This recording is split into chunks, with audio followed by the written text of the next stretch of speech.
Monsoon के आगमन से पूर्व ही इंदौर शहर में वृक्षारोपण की तैयारियों को लेकर कलेक्टर कार्यालय में एक बैठक का आयोजन किया गया। वृक्षारोपण के संबंध में कलेक्टर आशीष सिंह ने मीडिया को जानकारी देते हुए बताया कि विभिन्न विभागों द्वारा शहर में करीब 20 लाख पौधे लगाए जाएंगे। उन जगहों पर जहां पौधे लगाए जाएंगे उनका सीमांकन भी कर लिया गया है। इनमें वन विभाग, आइडिया, नगर निगम, सामाजिक संस्थाओं के सहयोग के साथ ही जन भागीदारी का होना भी आवश्यक है। कलेक्टर आशीष सिंह ने बताया कि नई कॉलोनियों में 2.5% सघन वृक्षारोपण को अनिवार्य कर दिया गया है। देखिए, चूंकि बहुत जल्दी ही मानसून शुरू होने वाला है और जो वृक्षारोपण का समय है, उपयुक्त समय है, वो वही रहता है।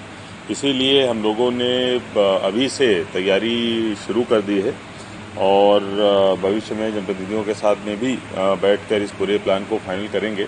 आज जो प्रारंभिक हमारी चर्चा हुई है उसमें जो हम लोगों ने अपने लिए डिसाइड किया है कि लगभग 20 लाख के आसपास पौधे जो है वो हमारे इस बार प्लांट किए जाएंगे।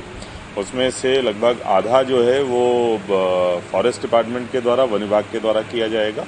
इसके अलावा आईडीए के द्वारा, नगर निगम के द्वारा, जिला पंचायत के द्वारा और अन्य जो विभाग हैं उनके सबके द्वारा ये संख्या बताई गई है और अभी तक की जो हमारे पास संख्या आई है कि 20 लाख के आसपास पौधे के लिए हमारी जगहों का चिन्हांकन हो गया है।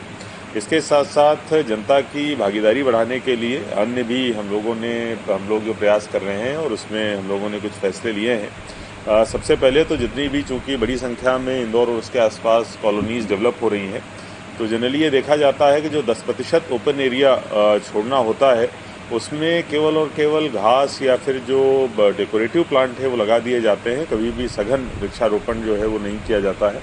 तो हम लोग इसको मैंडेटरी कर रहे हैं कि कम से कम जो कॉलोनी का 2.5% का जो एरिया है, 2.5% एरिया है, उस पर जो वृक्षारोपण है वो सघन और जो पेड़ हैं प्रॉपर वो होने चाहिए, न कि केवल घास या डेकोरेटिव प्लांट्स होने चाहिए। तो मेरा मानना है कि इस कदम से बहुत बड़ी संख्या में जनभागीदारी से वृक्षारोपण संभव होगा और जो कॉलोनियाँ विकसित होंगी भविष्य में इंदौर की, वो बहुत ही ग्रीन विकसित होंगी। अभी ही जितनी हम लोगों ने डेवलपमेंट परमिशंस दे दी हैं, विकास अनुज्ञा दे दी हैं, उनके लिए भी ये नियम लागू होगा।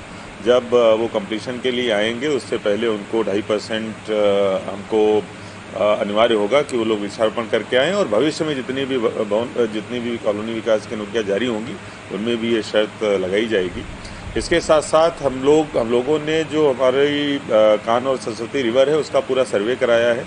उस सर्वे में 30 मीटर के अंदर जितनी भी शासकीय जमीन आ रही है और अभी खुली पड़ी हुई है उस पर भी वृक्षारोपण कराया जाएगा। वो भी हमारे पास में आंकड़े आ गए हैं कि कहाँ कहाँ पर ज़मीन खाली पड़ी है। इसके साथ साथ जनभागीदारी बढ़ाने हेतु कई संस्थाएं और व्यक्ति प्लांटेशन करना चाहते हैं, लेकिन ज़मीन उपलब्ध नहीं होती जहाँ पर वो प्लांटेशन कर सकें।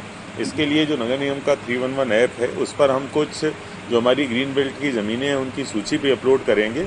वहाँ पर नगर निगम के माध्यम से अगर कोई व्यक्ति या संस्था चाहे तो नगर निगम का सहयोग करके प्लांटेशन के लिए, चाहे वो प्लांट वो लाना चाहें या स्वयं अपना परिश्रम के माध्यम से अपना योगदान देना चाहें, श्रम के माध्यम से योगदान देना चाहें, तो वो भी कर सकते हैं।